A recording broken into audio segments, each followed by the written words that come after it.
JP NIC building में आज हम जैसे पहले कार्यक्रम समाजवादी लोग करते रहे हैं, उसी तरीके से आज जयप्रकाश जी को संपूर्ण क्रांति के नायक के जन नायक नेता के लिए हर वर्ष हम लोग आज की तारीख में आते थे।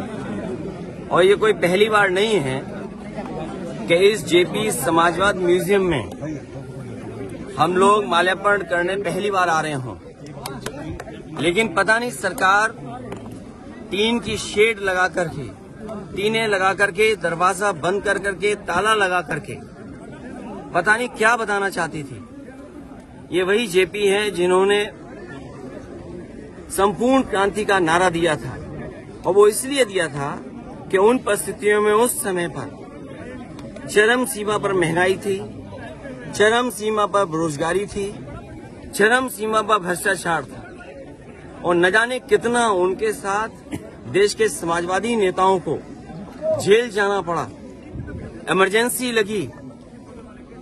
और जिस समय वो पीजीआई अस्पताल में थे, उस समय जो उन्होंने जेल डायरी लिखी, उसमें लिखा कि मैं कैसे सोच सकता हूं एक लोकतांत्रिक देश में इमरजेंसी लग जाएगी।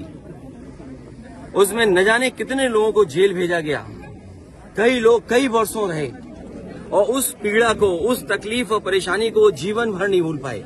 लेकिन जो नारा दिया था संपूर्ण क्रांति का, जो जगाने का काम किया था, उसने परिवर्तन लाने का काम हुआ, और किया जनता ने।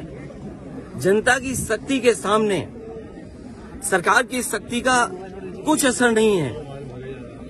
मुझे दुख इस बात का है कि पुलिस लगा करके यहाँ रोक रहे हैं, अधिकारी इस बात के लिए तैयार नहीं है कि किससे पूछें। तो कम से कम ये देश की और प्रदेश की जनता जाने और लोग जाने आखिरकार कौन रोक रहा है, कौन रोक रहा था। इसलिए मजबूरी में जिस तरीके से हर बार माल्यार्पण करने हम समाजवादी लोग आते थे, मुझे याद है जब उद्घाटन हुआ था, नेताजी यहाँ आए थे, नेताजी से मैंने उद्घाटन करवाया था। एकमात्र देश में समाजवादी नेता के लिए एक ऐसा म्यूजियम बना जिसमें उसके जीवन के बारे में लोग प्रेरणा ले सकते हैं। जो आंदोलन उन्होंने चलाए थाली बजा करके, वो उससे प्रेरणा ले सकते हैं कि सरकार के खिलाफ और लोकतंत्र में कैसे आवाज उठाई जा सकती है।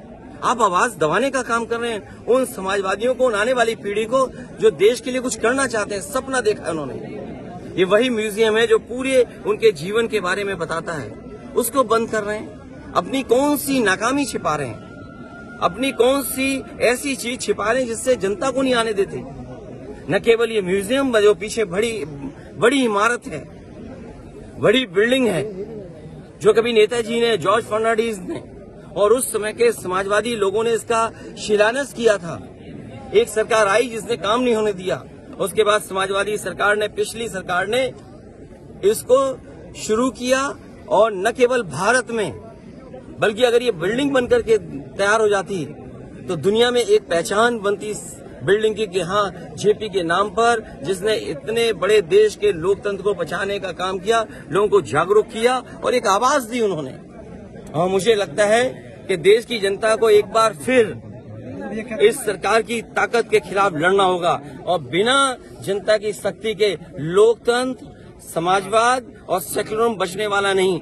जो आवाज उन्होंने दी थी संपूर्ण क्रांति की, मुझे उम्मीद है कि सभी समाजवादी लोग मिलकर के आने वाले समय में लोकतंत्र बचाएंगे, समाजवाद बचाएंगे, संविधान बचाएंगे, और उस संविधान को बचाएंगे जो बाबा साहब भीमराव अम्बेडकर जी ने हम सबको दिया है। और जिस समय बाबा साहब भीमराव अम्बेडकर जी का दिया हुआ संविधान इन्होंने बदल दिया, उसी दिन समझ लें हमारी आजादी भी ये लोग छीन लेंगे।